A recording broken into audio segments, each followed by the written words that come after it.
और वायु के जो गतियां हैं वो कल तो शायद मैंने दो प्रकार की गति के बारे में बात किए थे, मुझे जहां तक याद आ रहा है। मंद वायु जिसको मलय बोलते हैं, वो वायु की बात किए थे। और एक आंधी तूफान जो आता है ना, जिसको झंझावात बोलते हैं, वो भी शायद बात किए थे हम लोग। अनुज, किए थे ना ऐसा?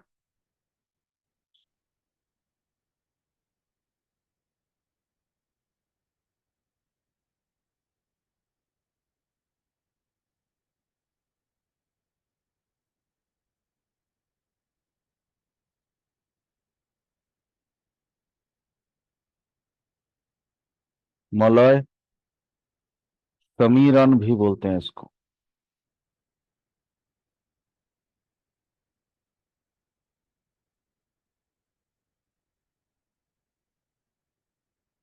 और एक होता है झंझावात।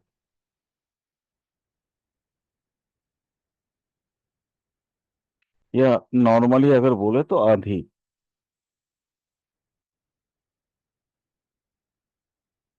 आंधी।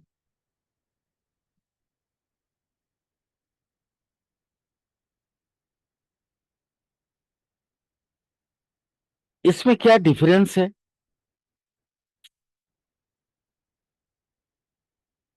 मलय या समीरन, जो भी है, इसके और इसमें क्या डिफरेंस है, बता पाएंगे? कोई बताएंगे मुझे? कोई बताएंगे इसके डिफरेंसेस क्या है? अनुज। सर मलय अच्छी हवा होती होगी, और आंधी तो आंधी होती है, बहुत तेज हवा, नहीं नहीं, जो बिल्कुल सब बिल्कुल मतलब बिल्कुल। जो विध्वंस कर दे। बिल्कुल। ये मलय जो है ना मैम, हम्म। ये क्या होता है ना, इच्छा शक्ति।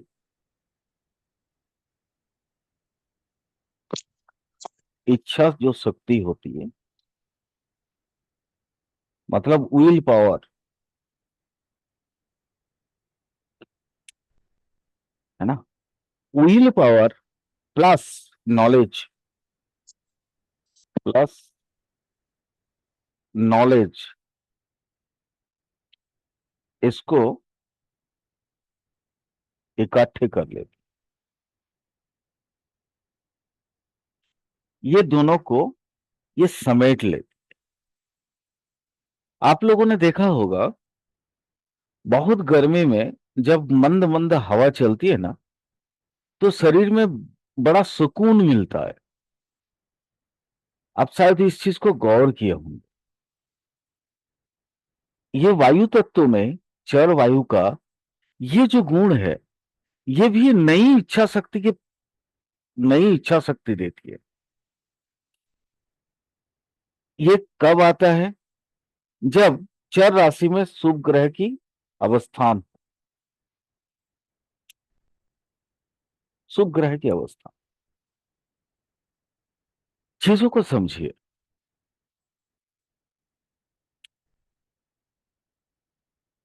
मतलब आप बड़े सुकून से, सुकून बोले तो एकदम रिलैक्स माइंड में,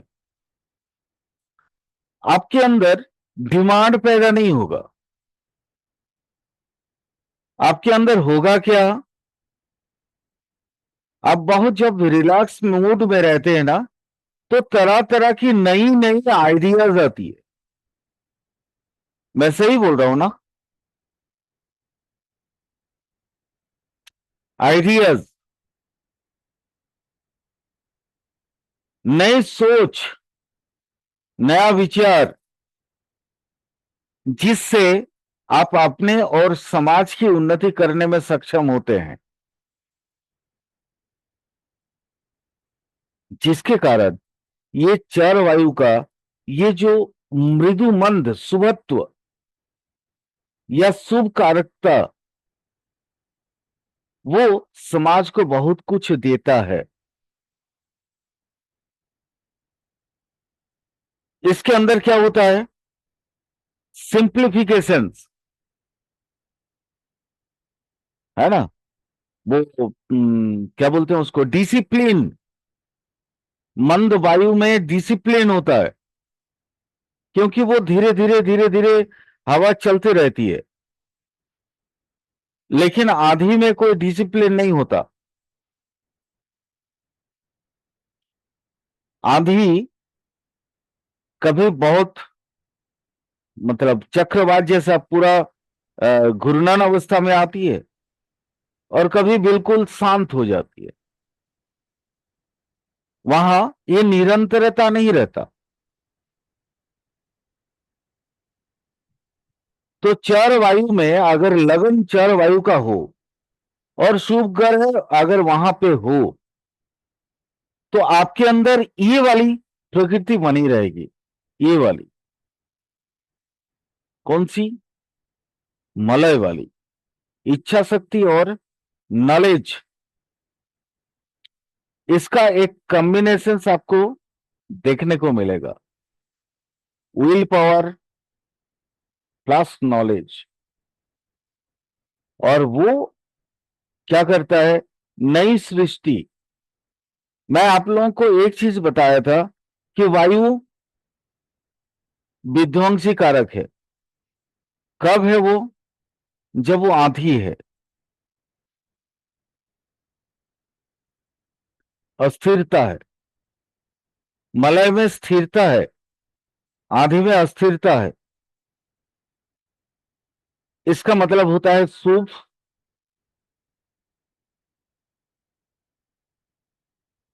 और इसका मतलब होता है पाप ग्रह।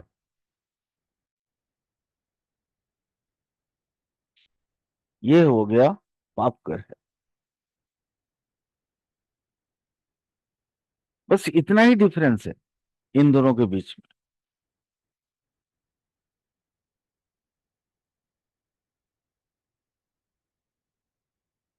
हाँ। जैसे चार वायु जो तुला राशि है, इसमें सबसे बड़ा जो मैटर रखता है ना, वो स्वामित्व बनने का इच्छा,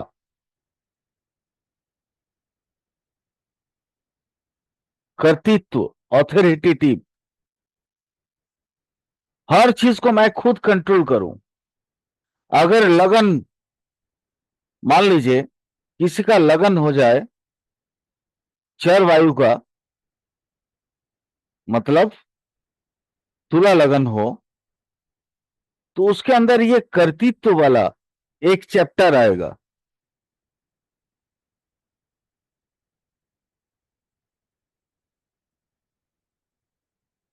कर्तृत्व का। वो ना हर चीज को ऑथोरिटेटिव,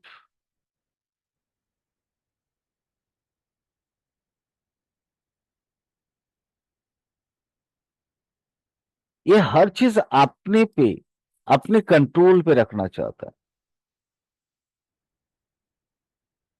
ये चाहे वो पाप हो या शुभ ग्रह हो, ये इसकी नेचर है। राशि तत्व का ये नेचर को आप बस याद रखना। उसके बाद आपको अगर यहां इतनी सारी चीजें जैसे जैसे समझ में आता जाएगा, तो आप नया नया वो चीजें आप बता सकते हो, डिफाइन कर सकते हो, जो मैं करता हूं। इसमें क्या है ना, कर्तृत्व अथॉरिटेटिव का मतलब क्या होता है? वो नेता बनने की कगार पे होता है हमेशा। नेतृत्व देता है, नेता, लीडर। ये आपका अगर तुला राशि का जातक हो या जाति का हो, वहां पे ना उसको लीडरशिप की क्वालिटी पैदाइशी होती है। लीडरशिप, ये उसको पैदाइशी, इसका ये क्वालिटी बना रहता है। यस। कोई भी तुला राशि का आप चरित्र उठा के देख लीजिए, हम्म। बस ये होगा, ये होना ही है। वो हर चीज में अपने आप को बेटर दिखाने की कोशिश करेंगे। ये हो गया आपका चर वायु का। लास्ट बच गया कितना, कौन सा? चर पृथ्वी। आइडिया थोड़ा लगाइए। सर एक चीज पूछनी थी सर आपसे बोलिए। कि सर जैसे आपने लगन में बताया कि शुभ ग्रह है तो वो वायु अच्छी है, अशुभ ग्रह है तो वायु खराब है। ऐसे ही सर उसको दृष्टि का भी मानेंगे कि सर इस पे जैसे अगर कोई नहीं, ग्रह नहीं बैठा हुआ फिर वहां पे दृष्टि को बताता हूं, गिनेंगे नहीं? बताता हूं, बताता हूं, बताता हूं बाबू। एक्चुअली क्या है ना, इसको, इस चीज को थोड़ा समझिएगा, कोई बात नहीं। और सर एक चीज और पूछनी थी सर कि बोलिए। जैसे ये जो विध्वंसकारी आपने बताया है तो ये सर विध्वंसकारी अपने लिए है कि दूसरों के लिए होगा सर ये? अपने लिए, दूसरों के लिए, दोनों के लिए। अगर अच्छा। आप, जैसे आप बता रहे थे ना, दृष्टि, जी सर। मान लीजिए किसी पाप ग्रह की दृष्टि उस पे है, तो फिर वो अपने लिए आधी हो गया, बस उतना ही डिफरेंस अपने है। लिए अच्छा। अच्छा अपने लिए आंधी मतलब अपने लिए खराब हो गया यानी कि। अपने लिए खराब हो गया, क्योंकि पाप ठीक ग्रह है। दृष्टि वो लगन को इम्पैक्ट किया। बट अगर लगन में ही पाप ग्रह बैठे रह जाए, तो भी ये दूसरों के लिए भी वो खराब है, क्योंकि उसके अच्छा। गुस्सा, उसकी मेंटेलिटी, उसके कर्तृत्व बोध, उसकी जो लीडरशिप क्वालिटी, वो नेगेटिव तत्व पे भी हावी हो गए। यानी कि क्योंकि सर तो उसका जो है दृष्टि वो तो है। रहेगा ही। यानी कि सर दृष्टि है तो अपने लिए, अगर बैठा हुआ है तो दोनों के लिए होगी, अपने लिए भी हाँ, दूसरे के लिए हाँ, भी। हाँ, गुड। ये सभी सभी चीजों में माना जाएगा यानी सर सभी ये चीजों चाहे में, वो चर चाहे वो कोई चर भी भाव अग्नि ले लो। हो, या स्थिर जी। हो, या जो भी हो। ठीक है ठीक। ठीक है, सभी के लिए यानी ये कि चीज को अगर दृष्टि, अप्लाइड है। यानी कि किसी भी भाव पे अगर खराब दृष्टि है तो वो अपने लिए खराब होगा, अगर भाव बैठा हुआ है खराब है मतलब कि भाव में खराब ग्रह बैठा है तो सबके लिए खराब होगा फिर वो। सबके लिए खराब। ओवरऑल ये ठीक है। ठीक है। ठीक। अच्छा, अब लास्ट बच गया चर पृथ्वी। अच्छा, पृथ्वी मतलब क्या है ना, भारी, हेवी मेटेरियल, भूमि।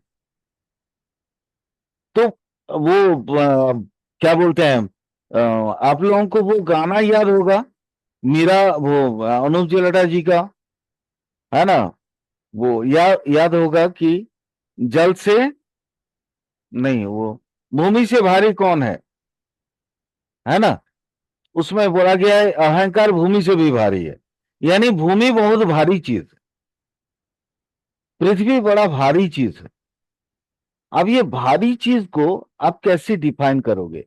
इसकी गति क्या होगा? एकदम सूक्ष्म माने गति जो है ना, बहुत धीर होगा, है ना, हम्म। धीर होगा। यानी इसका इंप्रूवमेंट होगा तो भी धीर होगा, और इसका डिक्रीजमेंट होगा तो भी धीर होगा। बता पा रहा हूं? समझा पा रहा हूं? जी सर। देखिए सर अगर कुछ भी काम होगा चाहे वो इंक्रीजमेंट में जाए चाहे डिक्रीजमेंट में जाए, उल्टा हो जाए सीधा हो जाए, ये सब कुछ धीरे धीरे होगा काम इसका। धीरे होगा, क्योंकि इसकी गति धीर है। ठीक है। अगर यानी चाहे इंक्रीज ये हो तो, अपने इसका बोलिए। अच्छा काम होगा तो भी बुरा तो भी धीरे होगा, चाहे वो बुरा काम होगा चाहे इसके लिए तो भी धीरे होगा यानी कि फिर। जी, जी, जी, जी, बिल्कुल। अगर इंक्रीजमेंट भी होगा तो भी धीरे होगा, और डिक्रीज होगा तो भी धीरे होगा। सर ये शनि की राशि है इसलिए ये ऐसा हो रहा है कि सर ओवरऑल वैसे रहेगा जी? नहीं, नहीं, शनि की राशि बोलने से नहीं। ये देखो, अच्छा। चर मतलब होता है चंचल, पृथ्वी मतलब हो गया भारी। तो चंचल चीजें भारी है, गति तो उसका वही है, चंचल ही है। यानी ये भी स्थिर नहीं है, अस्थिर है। यानी इसके भी लाइफ में, चर राशि का लाइफ का जिग जैग रहेगा, चाहे वो चर अग्नि हो। अब चर अग्नि और चर वायु और चर इसमें क्या डिफरेंसेस आएगा वो थोड़ा सा समझ लीजिए। मैं वो भी ग्राफिकली मैं आप लोगों को कोशिश कर रहा हूं समझाने का। ठीक है, पहला तो आ गया मान लीजिए चर अग्नि। चर अग्नि, इसमें क्या होगा, क्योंकि अग्नि अगर एक बार प्रज्वलित हो जाता है तो उसके ग्राफिक्स ऐसे ही चलता है। आप उसमें जितना फ्यूल दीजिएगा उसके ग्राफ ऐसे ही जिगजैग रहेंगे। चर वायु, चर अग्नि, उसके बाद होता है जल, फिर चर जल। हाँ जल। ठीक, चर जल, कर्क राशि। उसका भी देखिए ऐसा है, क्योंकि नदी के प्रवाह में बहुत ज्यादा बिगड़ाव नहीं होता। ठीक है, उसकी जो धारा है वो बरसात में खाली बढ़ता है, बाकी समय बरसात में बढ़ता है, बहुत ज्यादा बढ़ जाता है, और बाकी समय कम रहता है। यानी यहां पे दो प्रकार की गति मिली हमें, एक अधिक वाला और एक नॉर्मल वाला। तो आपका ये इसकी जो जीवन की चरित्र होगा वो कभी कभी बहुत इंपल्सिव होगा और कभी कभी व्यू बिल्कुल नॉर्मल रहेगा। ठीक है, चर अग्नि का क्या सर मिला। सर अगर खराब ग्रह हो तो ऊपर नीचे बहुत होगा, अगर हाँ शुभ ग्रह है तो हाँ, बिल्कुल सीधे आराम से चलता बिल्कुल रहेगा, सर बिल्कुल ऐसे मान हाँ। लेंगे। जी जी जी जी। चर अग्नि में क्या इंपल्सिवनेस ज्यादा है, ये इसका ग्राफ तो है ना बहुत ज्यादा ऊंचा नीचा है, यानी इसमें इंपल्सिवनेस ज्यादा आता है। मेष राशि का कोई भी जातक होगा उसके अंदर इंपल्सिवनेस बहुत ज्यादा होगा। अगर कर्क राशि का कोई होता है तो वो कभी इंपल्सिव होगा, कभी बिल्कुल नॉर्मल रहेगा। उसके बाद आता है कौन सा, चर वायु। इसमें भी वही बात आ जाएगी, कौन सी, जल वाली। ये आंधी है तो बहुत इंपल्सिव है, अगर मलय है तो फिर इंपल्सिव नहीं है, बट लाइफ जिगजैग है, लाइफ जिगजैग है दोनों में। किसी में इंपल्सिवनेस बहुत ज्यादा आएगा, गुस्सा पाप ग्रह अगर होगा तो उसके लाइफ को एकदम बर्बाद करके रख देगा। अगर शुभ ग्रह है तो भी उसके लाइफ में जिगजैग है, स्मूथ नहीं है, ऐसा नहीं है एकदम स्ट्रेट लाइन में चलने वाला नहीं है वो। और लास्ट क्या आ गया, चर पृथ्वी। ये एक ऐसा तत्व है जो कभी भी ना तो बहुत ज्यादा जाता है ना कम जाता है। ये इसकी इस तरह का इसके ग्राफ होते हैं। ठीक है, बहुत ज्यादा जिगजैग नहीं होगा। अगर गति अपने लाइफ में जैसे मकर राशि का जीवन अगर ऊंचाई की ओर जाएगा तो भी बहुत धीरे धीरे जाएगा, ऐसे एक बार कुछ भी नहीं होने वाला। अगर डिक्रीज भी होता है तो भी बहुत धीरे धीरे। क्लियर, समझ में आ गया। सर अब ये यहां होता क्या है, चर पृथ्वी ही पढ़ रहे थे तो उसमें होता क्या है। पृथ्वी चूंकि भारी है गति तो इसमें भी है, ऐसा तो नहीं कि गति नहीं है इसमें, गति है, बट भारी होने की वजह से बहुत उठापटक नहीं हो रहा है। बट हवा जैसे अगर हवा बहुत ज्यादा आने से बहुत ज्यादा डिस्टरबेंस हो जाएगा। अगर पानी सुनामी आ जाने से वो पूरा बड़ा बड़ा बिल्डिंग को भी वो नस्तानाबूद कर सकता है। अग्नि अगर पूरा जंगल के जंगल खत्म कर सकता है, बट चर पृथ्वी में वो गुण नहीं होगा। तो चर राशि में अगर मैं बोलूं मकर राशि होगा वो सबसे स्थिर होगा, बट यहां क्वालिटी में क्या आएगा, उनके मन की जो सोच है ना, मन की जो सोच है वो भी मंथर चलता है, धीर गति से चलता है। तो ऐसी केसेस में मकर की जो लोग होंगे, जो जातक या जातिका होंगे, उनके अंदर क्षोभ बहुत होगा। क्षोभ समझते हो? No sir. शिकायतें, दूसरे की प्रति, मुझे कोई नहीं समझता है, मैं सबके लिए किया हूं, मेरे लिए कोई नहीं है खड़ा। इसी को बोलते हैं क्षोभ। आया समझ में? जी सर, आ गया सर समझ में, आपको बढ़िया से आ गया सर। ये है क्षोभ। ये बहुत ज्यादा क्षोभ होता है उनके अंदर। अगर मकर राशि हो कोई और उनके अंदर क्षोभ ना हो तो समझ लेना उसकी बीटीआर सही नहीं है। क्योंकि इसका गति धीर होता है, ये तुरंत मन को अपने कंट्रोल में नहीं ला सकता। जैसे तुला वाला है, वो एकदम जब गुस्सा आएगा तो बहुत ज्यादा गुस्सा करेगा, लेकिन नॉर्मल रहेगा तो एकदम प्रेम दिखाएगा इतना कि तुम पागल हो जाओगे, लगेगा कि वही। मैंने बचपन में एक कविता पढ़ा था, हाँ वो बांग्ला में था। असल कथा दूटी नॉय एकटी में ही मोटे। मतलब असल बात यह है कि दो लड़की नहीं है, एक ही लड़की है। कभी अचानक वो शांत रहती है, कभी हुड़दंग मचाती है। ये वो कविता का सारमर्म था, सारांश था। वो आता है तुला के लिए, वो आता है कर्क के लिए, वो आता है मेष के लिए। मेष में कुछ मैटर है, कुछ चीजें हैं जो मेष बाकी लोगों से अलग करता है। चर राशि में वो, उसमें अग्नि दीपकता इतना ज्यादा होता है, दीपन इतना ज्यादा है कि वो हर चीजों को, खुद को भी जला सकता है और खुद को तपा के वो आप एक नई रूप में भी कन्वर्ट हो सकता है। बट जल तत्व और वायु तो तुम्हें नया रूप नहीं आता। क्लियर?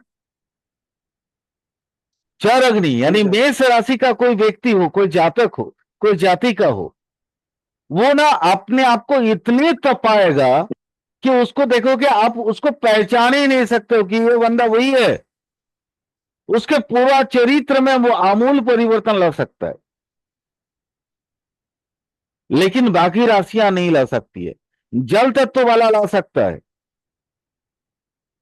क्योंकि जल में भी, उसके प्रभाव में भी, मतलब इतनी विडंबना, अगर वो चाहे तो अपने आप को स्टैग कर देगा।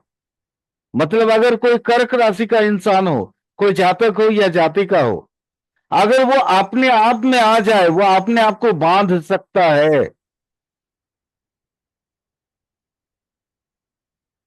ये दोनों चीजें, क्योंकि ये दोनों ही प्राण उद्दीपक करने वाला है, सजीव रखने वाला है। ठीक है? क्लियर? Yes sir. चर खत्म हो गया। अब कोई यस। क्वेश्चन? कोई क्वेश्चन, कोई डाउट?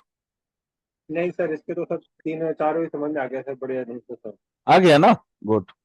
जी सर। चलो। क्वेश्चन और है। सर इसमें पता है पृथ्वी वाला ही स्थिर रहेगा, मतलब कि जो मकर लगन वाला वो इसमें ज्यादा ऊपर नीचे नहीं होगा, बाकी सब में जिग जैग चलता रहेगा सर। हाँ, बाकी सब में पॉजिटिव जिग जैग रहेगा सर। चलता रहेगा। हाँ, गुड। स्थिर राशि। लक्ष्मी मैम कुछ बोल रही थी, बताइए। जी सर, आपने जो तुला के एट्रीब्यूट बताए, सेम एट्रीब्यूट की झलक हमें लियो से मिलती है। मैम वो उसका जब मैं आपको लियो पढ़ाऊंगा, हाँ बिल्कुल मिलता होगा। कारण बता रहा हूँ, कारण क्या है, सुन लीजिए। लियो भी है ना, आपका क्या बोलते हैं उसको, सूर्य। सूर्य का।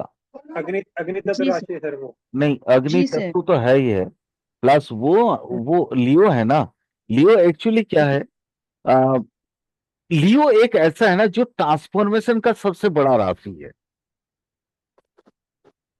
चलिए, जब बात आपने छेड़ दिया, मैं आपको थोड़ा बता देता हूँ। वैसे राशि तत्व में अगर इसको मैं समझाता तो वो क्रम से चलता, बेटर कोई होता। बात नहीं सर, आप बाद में समझा दीजिएगा, बस इस चीज को समझाइएगा कि दोनों को हम अलग कैसे करें। अगर दोनों के एट्रीब्यूट हमको लग रहा है कि एक जैसे मिल रहे हैं, जैसा अभी हमने पढ़ा, तो हम दोनों को फिर डिफाइन कैसे करेंगे इस चीज को। बताता आप हूँ। बाद में चाहे जब इसका सीरियल आएगा तब आप समझा दीजिए। हाँ, आप इसको नोट डाउन करके रख लीजिए, उस समय मुझे पूछ लीजिएगा, ठीक है। जी सर, जी सर, थैंक यू क्योंकि सर। ये अग्नि तत्व की राशि, अभी चर राशि पढ़ रहे हैं मैम, तो वो तो जैसे ही बाकी पढ़ेंगे तो उसी में आ जाएगा, है ना।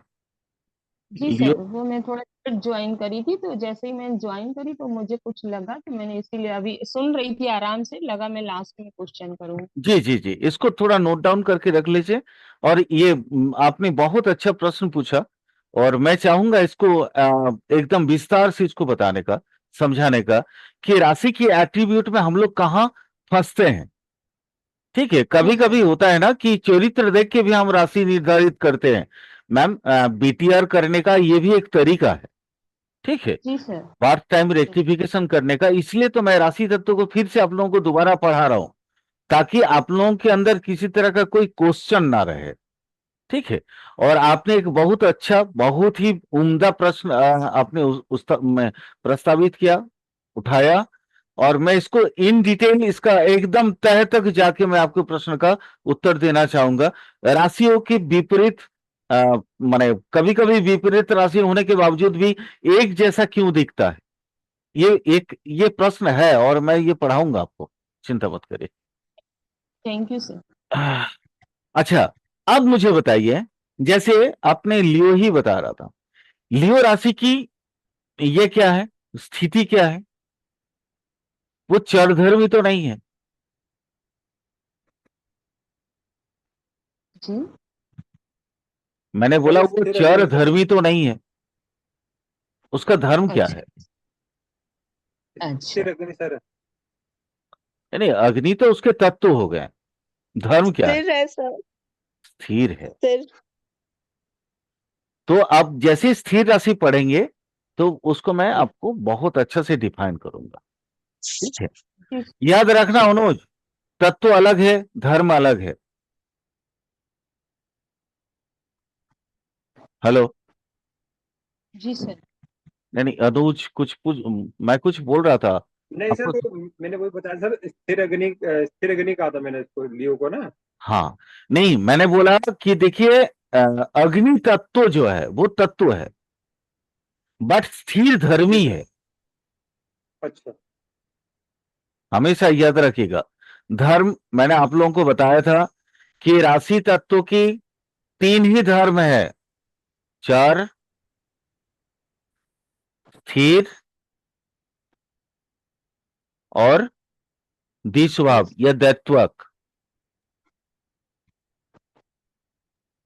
जी सर, ओके। दैत्वक या द्विस्वभाव, है ना। ये जी सर। तीन ही है। ये द्विस्वभाव में भी है क्या? चर और स्थिर ही है। इसके अंदर भी चर हाँ। और स्थिर ही है। हाँ सर, वो डिग्री वाइज है ना सर। हाँ, तो राशि का वास्तविक जो धर्म है ना, वो दो है: चर और स्थिर। सर दूसरा क्वेश्चन ये है कि हम लोग जब भी पढ़ रहे हैं तो एक चीज आ रही है कि तत्व क्या है। ठीक है सर। तो जी कभी हम लोग तत्वों को सर राशियों में विभाजित कर रहे हैं, कभी चर स्थिर में, तो हम एग्जैक्ट किस चीज से प्रोनाउन करेंगे किस चीज को। मैम, तत्व यही चीज को तो मैं अभी आपको बता रहा था। जी तत्व सर, तीन जैसे है। अभी आपने चर स्थिर बताया, फिर कभी हम लोग ये कहते हैं कि मैंने वो अग्नि बोला तत्व का। धर्मी, चर धर्मी, स्थिर धर्मी। राशि के अंदर कोई भी राशि है, ठीक है, उस राशि के अंदर दो चीज आते हैं। एक आता है उसकी प्रकृति या धर्म, प्रकृति या धर्म, क्लियर, या ऑब्लिक इसको धर्म बोल सकते हैं। और एक आता है उसके तत्व। तत्व मतलब बाहरी हिस्सा, प्रकृति ये अंदरूनी हिस्सा, ये अंतर वाला है। अंदरूनी हिस्सा। जैसे ये अंदरूनी हिस्सा, और सर एक हम आता ऐसा है। बोलिए बोलिए, सर बोलते जाइए। बोलिए, आप बोलिए। सर हम ये बोल सकते हैं कि राशि का आंतरिक स्वरूप और बाहरी स्वरूप। हाँ हाँ, बिल्कुल बोल सकते हैं, बिल्कुल बोल सकते हैं। और ये एक बाहरी स्वरूप ही है। बाहरी स्वरूप ये एक अलग है, इसी को बोलते हैं तत्व। मतलब जैसे मैम, आप एक नारियल उठा लीजिए। नारियल की दो गुणधर्म है, एक उसके प्रकृति और उसके एक तत्व। उसके तत्व क्या है? वो कठोर है। लेकिन गुण धर्म क्या है? अंदर पानी रखता है बहुत इकट्ठा करके। समझ में आया? जी सर। तो नारियल की गुणधर्म क्या है? धर्म या प्रकृति, वो अंदर पानी रखता है। तत्व क्या है? बहुत कठोर है। आप किसी को मार देगा तो उसका सर फूट जाएगा। तो ये बोल दें कि उसका स्वभाव निर्मल है लेकिन तत्व कठोर है। ये बाहरी स्वरूप है, कठोरता। जी सर। ये कठोरता जो है ना, उसका बाहरी स्वरूप है। इसी को बोलते हैं तत्व। और जो प्रकृति है वो अंदर है। उसमें इतना मीठा पानी है कि मतलब क्या बोलते हैं, एक बार कोई पी लेगा तो उसका जिंदगी जो है माने ये हो जाएगा। क्या बोलते हैं उसको? जो बीमार है उसको भी नई जीवन दे सकता है। लेकिन नॉर्मली अगर आप देखिए, किसी को आप फेंक दीजिएगा, माने किसी को आप किसी के ऊपर वो फेंक दीजिएगा, तो क्या होगा? वो आदमी का सर फूट जाता है। जी सर। तो यही चीज आपको राशि में भी है। मतलब मेरे को लगा कि सबसे बेटर अरे आपका एग्जाम्पल वही होगा, नारियल। Clear sir. Clear clear. तो देखिए, अब यहां तत्व हमारे पास कितने हैं? तत्व सर कितने हैं? 3। सर चर सर स्थिर, जड़ चार। स्थिर विद्यमान चर स्थिर, और द्विस्वभाव से ये तो जो आपने गुणधर्मी है। कहा ये तो तो गुणधर्मी सर है। सर वो चार अग्नि पृथ्वी वायु चार है सर। वो है दोनों, तो चार हाँ, सर। यस। तत्व चार है। अग्नि, अग्नि, सर नेक्स्ट में करा देना सर, अभी 1 मिनट बचा है सर। पृथ्वी, पृथ्वी, कोई बात, वायु, जल। वायु और जल, ये इसके तत्व हैं। वायु और जल। और वो गुण धर्म है। गुण धर्म कौन सा है ना? गुण चार धर्म कौन सा स्थिर, है? चर चार जड़ स्थिर स्थिर और द्वि स्वभाव। द्वि। द्विस। ये हो गया उसका गुण धर्म। ठीक खैर, बस जी क्लियर सर। ये चीज को समझ लीजिए।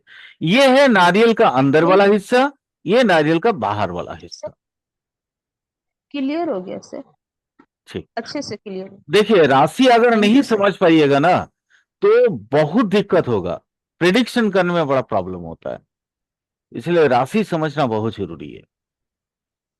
जी अदरवाइज सर। इसको मैं ये एडवांस लेवल पे नहीं पढ़ाता आप लोगों को।